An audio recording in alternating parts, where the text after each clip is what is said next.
Sarabjit Kaur Nangra of Angel Broking joining in on this conversation. I also have Shraddha Babla who's joining me on this conversation.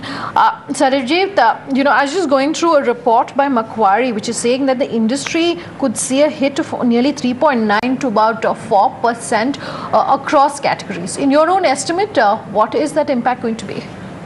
Yeah, even we believe this impact overall could be in that range only.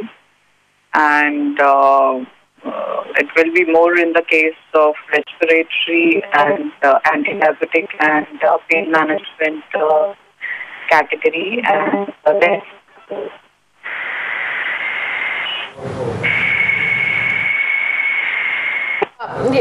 So you're saying that you expect the impact to be about 4% odd. Is this going to be a medium-term impact? And the reason I ask this is, do you think that substitute drugs as well as a volume play on the part of these companies could possibly help it shore up whatever impact it is facing out of this move on the part of the government? See, right now the impact of the company's industry impact would be there because banning it and new drugs taking place and value will take time. So the industry will take a hit because of this. And companies, I think it will be mostly MNCs because MNCs drive, their brands, their dependence of brands is more than Indian companies. So companies like Pfizer, Abbott, then those are the MNCs which will be impacted. Then amongst domestic, I think Ipca would be impacted because it is in that category. Then Wockhardt would be impacted, whereas large caps like Sun and Lupin will be impacted very marginally. So there will be impact, but these companies will be taking a multiplier effect on their growth numbers. Sarabjit, this is Shraddha here. I just wanted to ask you, Pfizer, that's down a little over 5% today. Do you have any view on that counter? Because they've said that Corex contributes as much as 11 to 12% of their total sales, and in fact, there's also some sort of a revenue and profit warning that the company is actually given, saying that they will be impacted in the back of this ban.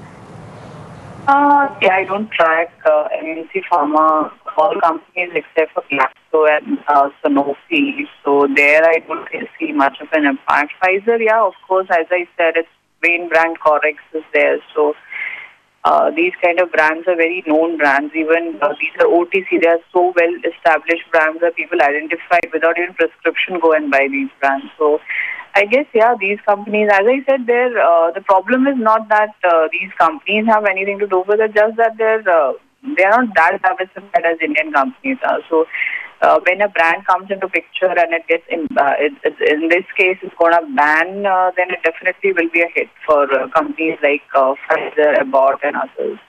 Okay. Sarabjit, what do you really think is the rationale for government banning these drugs? And I just wanted to understand if you think there is any element of price control. The reason I'm asking this is 2 years back when a significant number of drugs were included in the NLEM list, one of the strategies for the companies was to move to fixed dosage combinations to be able to pass from this drug control. So what do you think is the rationale really for the government banning some of these FTCs?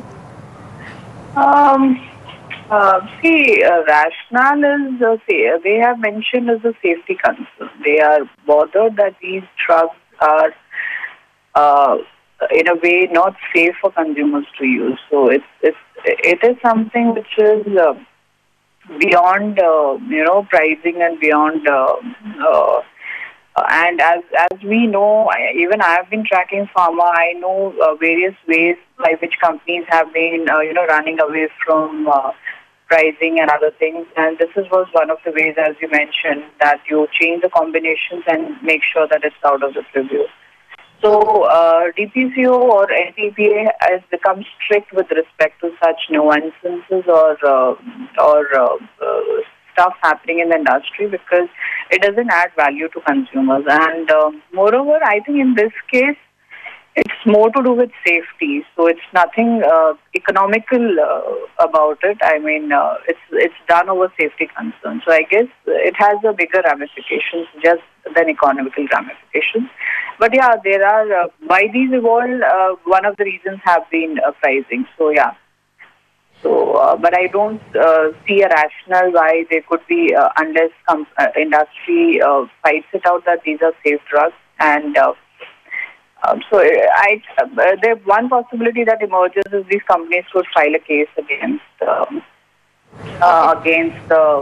authorities and then possibly justify their cases. But if the safety is concerned, I think the hurdle that they have to cross is bigger this time. So it's not just changing the face of the drug and again launching it in the market. Okay, even as we're talking about the impact on the pharma industry, news coming in of Cipla, which has got the generic nod of Alzheimer's drug, has got a nod from the UK regulator, and Sun Pharma's generic version of Eli Lilly's drug has also, I understand, got a nod. So that is positive coming in for those two counters. Sarabjit, reports are suggesting that pharma companies are not going to take this move on the part of the government lying down, that they're going to fight this. What are the options available to them in your opinion? See, one option is, the only option that they have is to fight it out. There is no other third option because, as I said, it's nothing to do because of the economics of the business. So, the health ministry would not like to, get into a dialogue because that's what I said. When it comes to safety of the product, then obviously the hurdle is bigger. So I think they will have to fight it out, possibly either in the court or, and I think possibly they have a legal recourse. That's not denied to them. They can take a legal recourse and possibly get out of this. But I think it will be long-drawn battle. Till then, they will take a hit and things will move on. But I think if safety is concerned, then probably the battle that they have drawn for themselves is bigger one.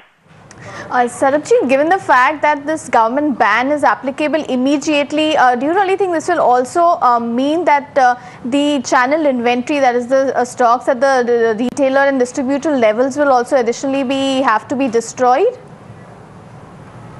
Come again, I didn't get your question. Given the fact that the government ban on these drugs is effective immediately, what happens to all the channel inventory? Channel inventory, definitely they take a hit, I guess, so, because since it's a ban and it's related to safety of the product, I think even consumers will shy away.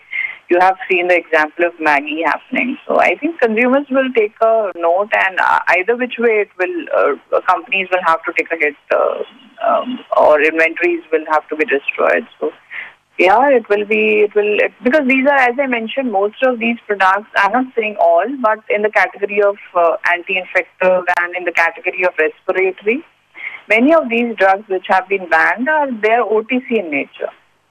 So what it means is that consumers buy this without consulting sometimes doctors. So so to that extent, brand value is there. So if you like in the case of Maggi, we have seen that once the ruling came in, the only option Maggi also had was to fight it. So probably even Pfizer and other companies which are going to take a bigger hit like Abbott, they will fight it out, and which would be justified, because otherwise the brand value will diminish. So I'm assuming they will fight it out, but how much time it takes, I'm not sure. And in the meantime, they will have to take a hit on their numbers. Okay. All right, Sarabjit, thanks very much for speaking with us. Like she's saying, counters like a Lupin, Ipca, Wockhardt, Pfizer, Abbott will